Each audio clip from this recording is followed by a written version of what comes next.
தமிழகம் முழுக்க நம்ம முதலமைச்சர் ஸ்டாலின் அவர்களுடைய ஸ்டிக்கரை ஒயின் ஷாப்ல நம்ம தமிழக பாஜகவுடைய மகளிர் அணி நிர்வாகிகள் கிராமங்கள் தோறும் எங்கெங்க ஒயின் ஷாப்லாம் இருக்கோ அங்கே ஓட்டிட்டு இருக்காங்க. இதுல ஹைலைட் என்னன்னா, பல இடத்துலையும் பல ஸ்டிக்கர்லையும் பல வாசகங்கள் போடப்பட்டிருக்கு. இதுல முக்கியமானது வந்து பாத்தீங்கன்னா, சிவகங்கையில மகளிர்கள் வந்து ஒட்டி அதுல வந்து பாத்தீங்கன்னா சூப்பரான ஒரு வாசகம் போட்டிருக்காங்க. தமிழ் குடிமக்களின், அதாவது தமிழ் குடிமக்களின் அப்பா அப்படின்னு போட்டு ஸ்டாலின் அவர்களுடைய போட்டோவை அங்கே ஒட்டி விட்டு அதில் என்ன கொடுமைனா, அந்த ஒன் ஷாப்பை நடத்துறதுக்கு ஒரு பெரிய வணக்கத்தை போட்டுட்டு வந்திருக்காங்க. இதுதான் இருக்கிறதுலே ஹைலைட்டு. அது மட்டும் இல்லைங்க, இன்னொரு தரமான சம்பவத்தை ஒரு 2 பேர் செஞ்சிருக்காங்க பாஜகவில். இவங்க பேசுறதை கேட்டுட்டு தயவு செஞ்சு ஷேர் பண்ணிடுங்க. என்னால் சிரிப்பு அடக்க முடியல.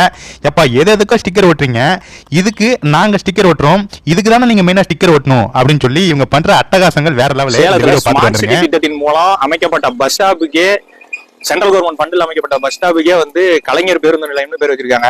அவருடைய ரத்தம், வேர்வை, சதை, புத்தி எல்லாத்தையும் ஊற வச்சு அவர் தமிழக மக்களை எப்படியாவது உலக அளவில் பெரிய குடிகாரர்களாக்கணுங்கிற ஒரு எண்ணத்தோட முன்னாள் முதலமைச்சர் கருணாநிதி அவர்களுடைய பேரை இந்த டாஸ்மாக்கு வைக்காம இருக்கிறது வந்து உண்மையிலேயே எங்களுக்கு மனசு வருத்தமா இருக்குது. அதன் காரணமாக நாங்க கலைஞர் சாராய விற்பனை மையம் அப்படின்னு சொல்லி இந்த சாராய கடைக்கு பேர் வைக்கிறோம். அதே மாதிரி இது பண்ணும்போது இந்த வருடம் அவர்கள் செய்த சாதனையை காட்டணும் அப்படிங்கிறதுக்காக அவர்கள் செய்த இந்த 1000 கோடி ஊழலையும் டாஸ்மாக் கடையில் நாங்க ஓட்ட போறோம்.